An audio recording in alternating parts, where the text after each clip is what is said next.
फिर उसके बाद यानी ऐसा कोई मौका नहीं छोड़ते आप मुसलमानों को इज़ा देने का, मुसलमानों के सेंटिमेंट्स के साथ खेलने का। लेकिन आज इंतहा ये हो जाती है कि आज़ाद हिंदुस्तान की तारीख में जो सबसे बड़ा दुख तकलीफ जो मुसलमानों को दी गई थी, बाबरी मस्जिद की शहादत जो की गई थी पीवी नरसिम्हा राव के जरिए से, आप उस पीवी नरसिम्हा राव को आखिर इतनी तरजीह क्यों दे रहे हैं भाई? ना आपकी पार्टी का है, ना आपके शहर का है, ना आपसे उसका कोई लेना देना है, सिर्फ और सिर्फ मुसलमानों को यह दिखाने के लिए कि मैं तुम्हारे मुंह पे मुंह दूंगा। लेकिन इसके बावजूद ना तुम्हारे जो मुसलमानों के कायदीन बन बैठे हैं, ना वो हमारे इसके खिलाफ आवाज उठाएंगे और ना तुम कुछ कर सकेंगे, ये बोलने के लिए आप जो है ना आज पहले पीवी नरसिम्हा राव की बेटी को जो है सो आप एमएलसी का टिकट देते, उसको कामयाब करा के लेके आते। जब हमारे नाअहल मुसलमान खादिनों के मुंह में जो है ना लड्डू रख दिए गए थे, लड्डू ने वो आमलेट, आजकल आमलेट दे रहे ना, वो आमलेट उनके मुंह में आ गया था। आज पीवी नरसिम्हा राव के नाम से आप जो है ना नेकलेस रोड को रीनेम करते बोल रहे। भाई अगर आपको रीनेम करना है नेकलेस रोड, आप अपने नाम से करो, आप केटीआर साहब के नाम से करो, आप आपके वालिद मोहतरम के नाम से करो, मुसलमानों को कोई तकलीफ नहीं होगी।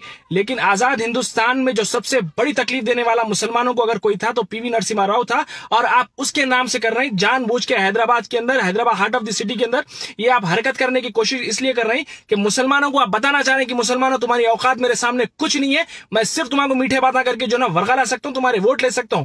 और इसके ऊपर जो मुसलमानों के लीडर बन के बैठे हुए वो भी मुंह में लड्डू लिए बैठे रहेंगे और तुम लोग देखते रह जाएंगे। मैं नाम बदल दूंगा, इसके बाद फिर हैदराबाद का भी नाम बदलूंगा, यूनिवर्सिटीज का नाम बदलूंगा, हर चीज का नाम बदलूंगा, लेकिन तुम कुछ नहीं कर सकते। अरे क्या है साहब आखिर?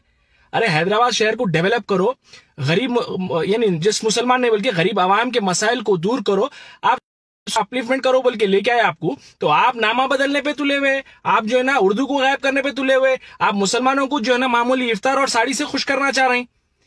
आखिर मंसूबा क्या है भाई आपका हिडन मंसूबा है तो आप ओपनली आके करो ना, क्योंकि आप देख लिए कि पिछले 5-7 साल में आपसे कोई ऐसे कारनामे नहीं हुए जिससे कि आवाम आपकी वाहवाही करी। अब हिंदुस्तान एक ट्रेंड में चल रहा है कि भाई कम्युनिटीज को सेग्रीगेट करो, इनको ये कम्युनिटी वालों को इसको ये कम्युनल जो है ना हरकतें करके इनको इंप्रेस करो, इधर से इनको ऐसा इंप्रेस करो, तो आप भी वही आइडियोलॉजी को फॉलो करके आज मुसलमानों के ऊपर जो है ना सीने पे सांप लौटे ऐसा आप सांप लौटाने की कोशिश कर रहे हैं। लेकिन ये इंशाल्लाह अल्लाह चाहे तो ये नहीं चलने देंगे हम। आने वाले इलेक्शन में आपको मुंह तोड़ जवाब दिया जाएगा, और वो कायदीन जो इनके दलाल, इनके चापलूस, इनके जूतियां उठाने वाले कायदीन है, आज तुम्हारी औकात पता चल रही कि हुकूमत के अंदर तुम्हारी क्या औकात है। तुमको तुम्हारे सीने पे सांप लौटे ऐसा लौट रहे केसीआर साहब, लेकिन तुम्हारे मुंह में से इल्लल्लाह नहीं निकल रहा।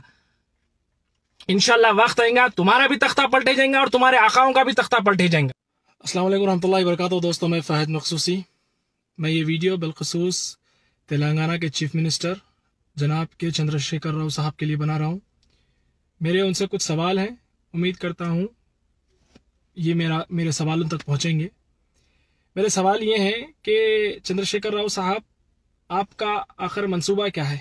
आप मुसलमानों के साथ मीठी मीठी बातें तो करते हैं, लेकिन कभी मुसलमानों के हक में या मुसलमानों के फ़ायदे के लिए ऐसा कोई काम करते हुए नज़र नहीं आए।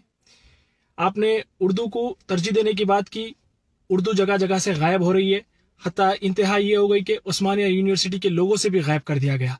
कुछ दिन के अंदर शायद उस्मानिया यूनिवर्सिटी का नाम भी बदल दिया जाएगा। आप 12% के रिजर्वेशन की बात करें, आज तक कभी 12% रिजर्वेशन नहीं मिला। 2014 के इलेक्शन से पहले आपने वादा किया था कि जैसे मैं चीफ मिनिस्टर बनूंगा इमीडिएटली मुसलमानों के लिए 12% रिजर्वेशन करूंगा बोले।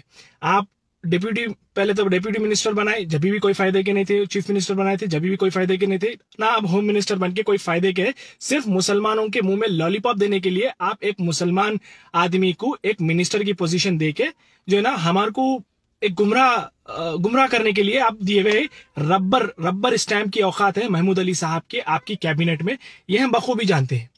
वक्फ बोर्ड मुसलमानों के जो है ना परेशान मुसलमानों के मसाइल हल करने के लिए उससे जो आमदनी बनती है वो आमदनी के जरिए से गरीब और गुरबा मुसलमानों की जो है ना परेशानियों को दूर करने के लिए वक्फ बोर्ड का अमल में जब भी बना था वक्फ बोर्ड इसलिए बनाया गया था। लेकिन आप एक ऐसे नाअहल किरदार को जो है ना वहां पे बिठा के रखे हुए हैं जिसको ना समझ है, ना सलाहियत है, ना कोई चीज की क्या बोलेंगे आप, एक दानिशमंद आदमी जैसा सोचता वो हरगिज नहीं सोच सकते, और उनको ले जाके बिठा दिए इसलिए क्योंकि अगर ऊपर एक यानी गैर दानिशमंद इंसान को बिठाएंगे तो फिर उससे जो भी उसके अतराफ में जो भी उससे बहरहाल उसके काम लिए जाने के तरीके भी गैर दानिशमंद रहेंगे और इससे मुसलमानों का जो भरल कैसा बोलेंगे रिक्वायरमेंट्स, वो नीड्स कभी पूरी नहीं हो सकती, वो आपको मालूम है। इसलिए एक नाअहल आदमी को आप बिठा के रखें।